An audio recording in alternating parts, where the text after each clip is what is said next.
Hello, and welcome to today's presentation, Social Emotional Learning, or as it's more commonly referred to, SEL, and its role in school counseling.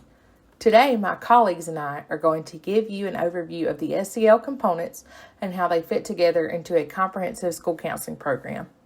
Today's presentation was created by Lara, Bramel, Kate, Harrell, Fred, Oliver, and Melissa Price. I would like to start our conversation about SEL by sharing the 5 components of SEL as defined by CASEL. The CASEL 5 are self-awareness, self-management, social awareness, responsible decision-making, and relationship skills. CASEL believes in a systematic approach that emphasizes the importance of establishing equitable learning environments and coordinating practices across key settings of classrooms, schools, families, and communities to enhance all students' social, emotional, and academic learning. Throughout the following slides, we will define the 5 components and environments and how they fit within a school counseling program. First, let's start with some definitions and examples of how these components help students be successful. Component number 1, self-awareness. Recognizing one's emotions and how they influence thoughts and behaviors. This can include capacities to recognize one's strengths and limitations with a well-grounded sense of confidence and purpose. Component number 2, self-management. Regulating emotions, thoughts, and behaviors in different situations. This includes the capacities to delay gratification, manage stress, and feel motivation and agency to accomplish personal and collective goals. Component number 3, social awareness. Understanding and empathizing with others. This includes the capacities to feel compassion for others, understand broader historical and social norms for behavior in different settings, and recognize family, school, and community resources and supports. Component number 4, relationship skills. Building healthy, positive relationships.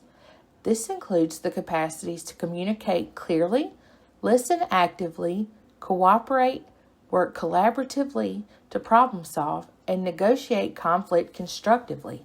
Navigate settings with differing social and cultural demands and opportunities. Provide leadership and seek or offer help when needed.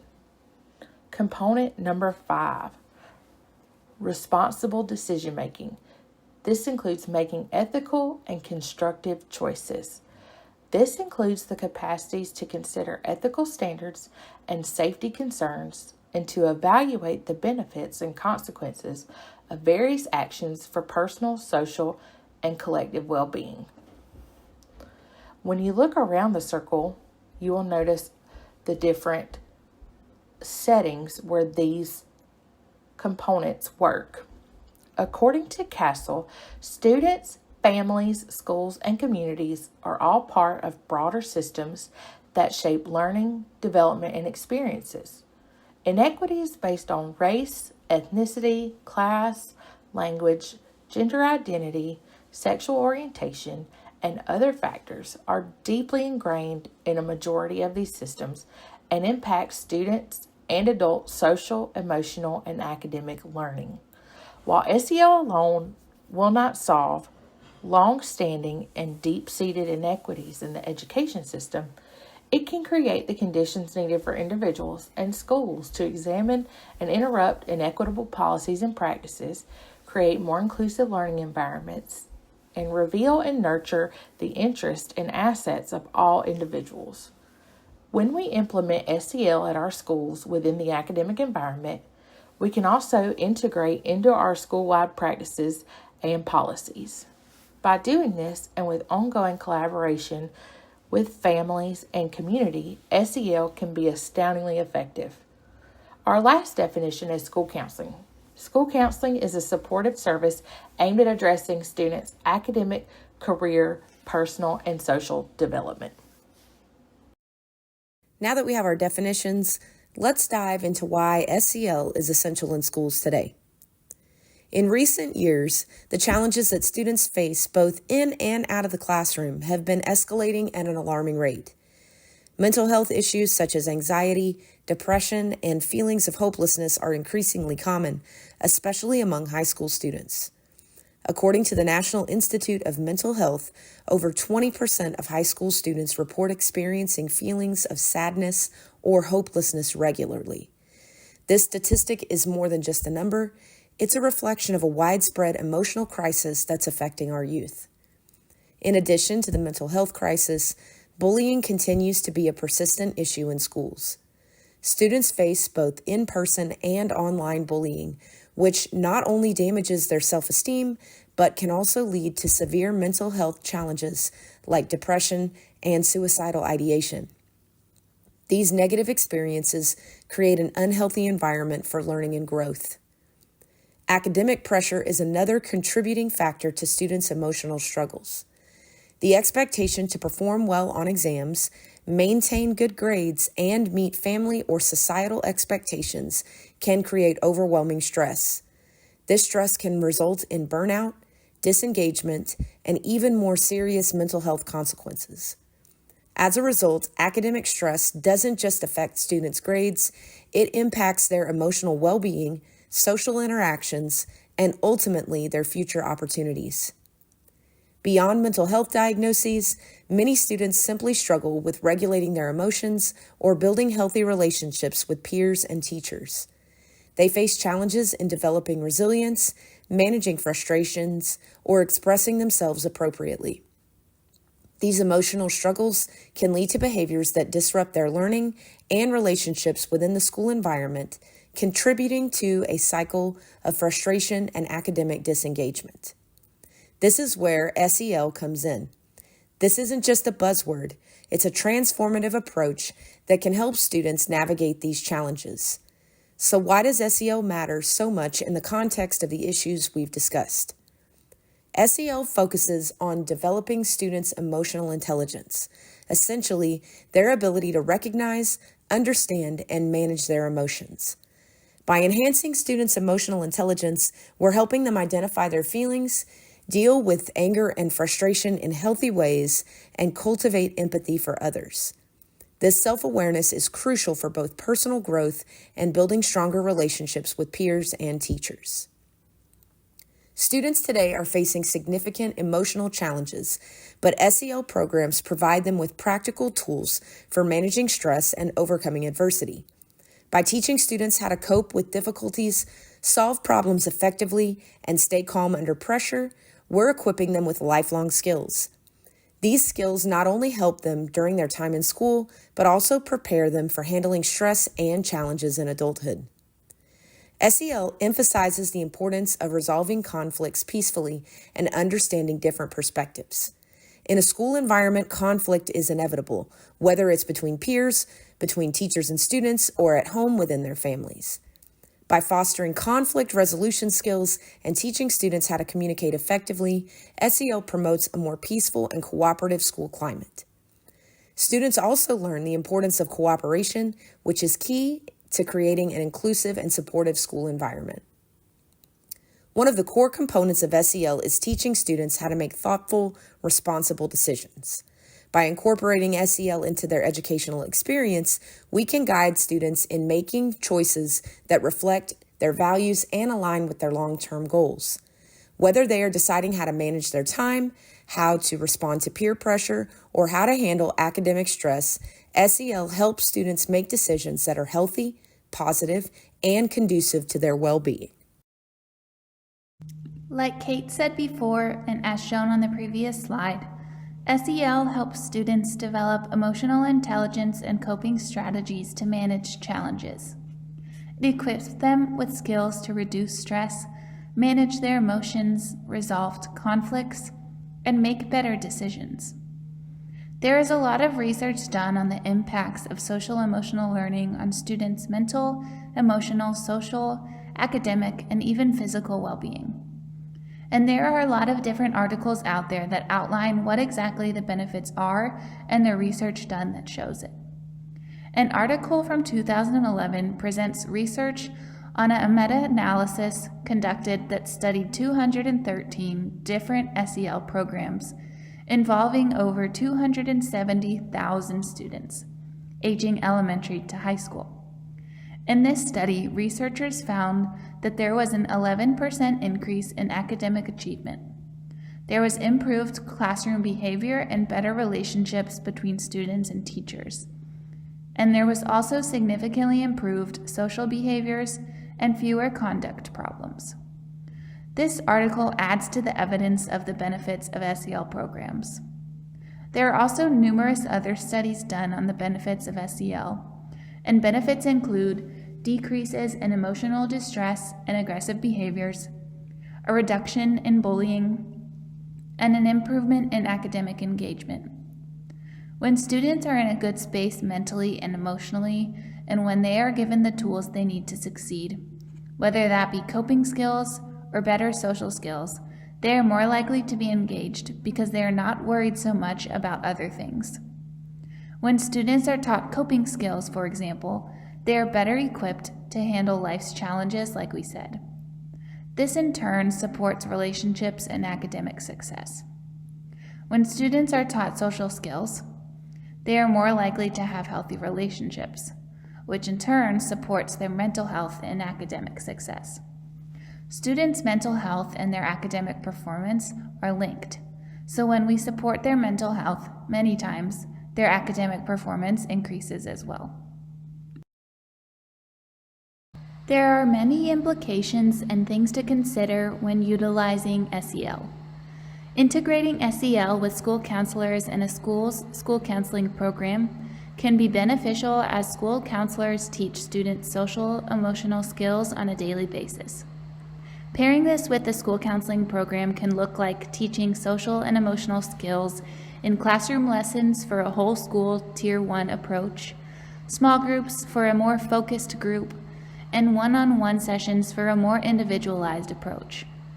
School counselors can also implement school-wide activities and initiatives that can help boost the social emotional skills of the school.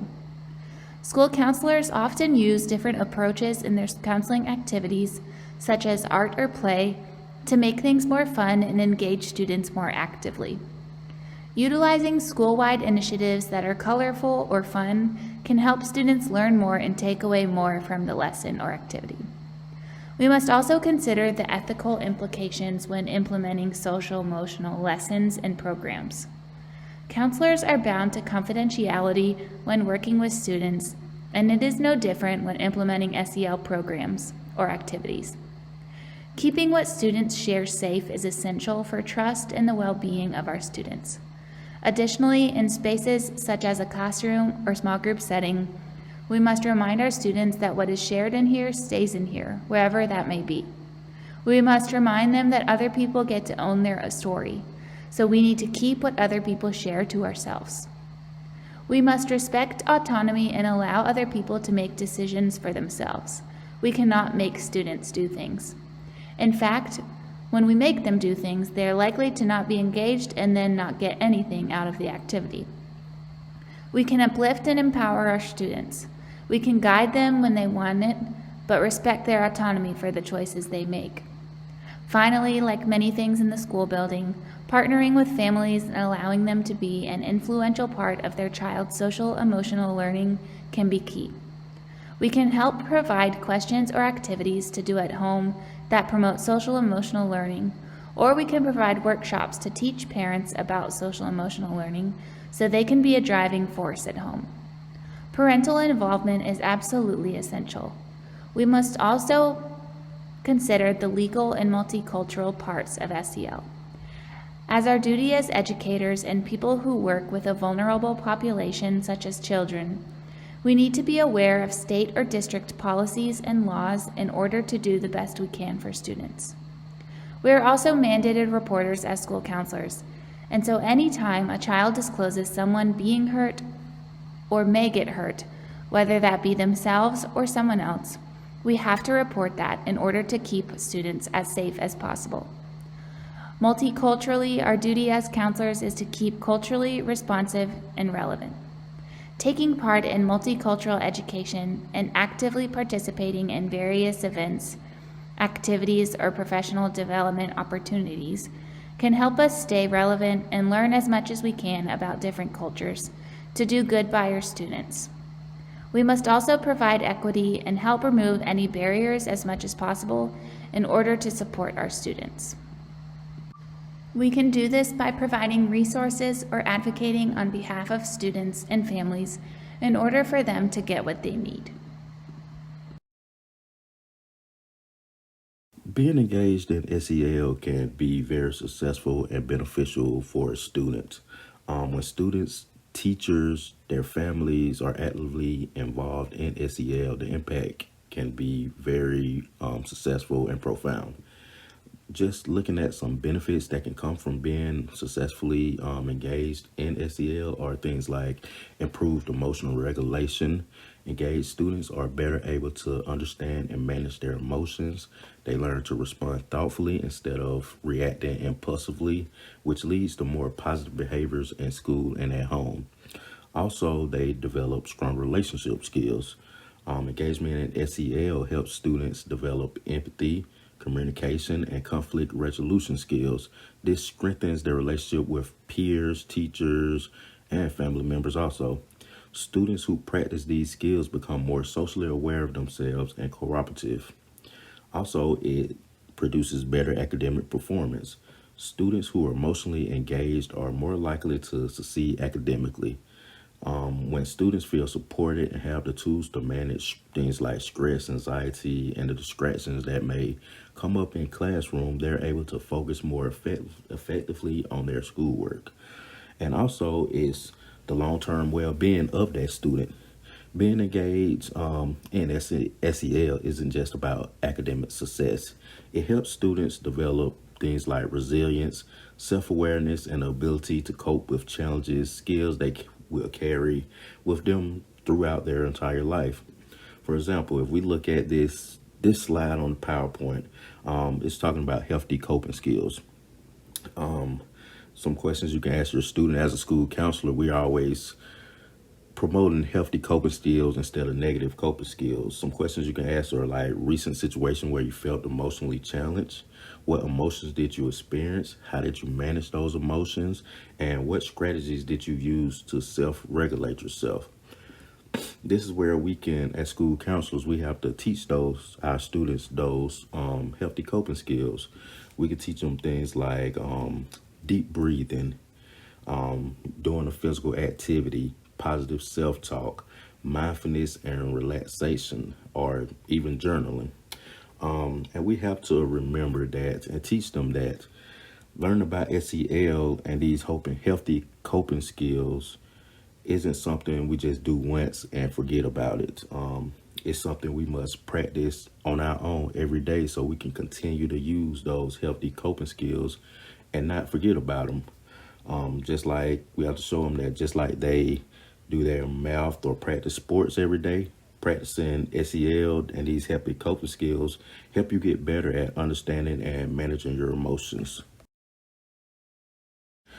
In conclusion, social and emotional learning, or SEL, is something that we must not just teach our kids. We must make sure they are using it on an everyday basis in their everyday lives. Learning those skills that are taught in SEL lessons, such as understanding our emotions, practicing empathy, communication skills, and just managing stress, are tools that can help our students navigate their lives inside and outside of school. The benefits of developing those skills can be things like better academic performance, stronger relationships, better decision making, increased empathy and tolerance, and improved mental health. Teaching our kids to learn how to cope with stress, frustration, or disappointment in healthy ways can maybe help avoid feelings such as anxiety or depression by using those healthy coping skills that we talked about earlier, such as breathing, positive self-talk, mindfulness, journaling. This can help them improve their emotional well-being and be a resilience to handle those life's ups and downs that they may encounter throughout their life. Just like SEL isn't just about learning the facts and strategies, it's about practicing them over and over again. The more you practice something, the better you get. The more you practice something, the easier to get to for you to remember to use those skills, just like we stated earlier. Just like students practice sports, practice their schoolwork, they must practice their social and emotional skills also, so they can take it to use in their everyday lives and even their future lives, in their career, in their relationships, in their personal lives. Using these skills that they learned at SEL, it can put them in a position where they can handle those emotional needs.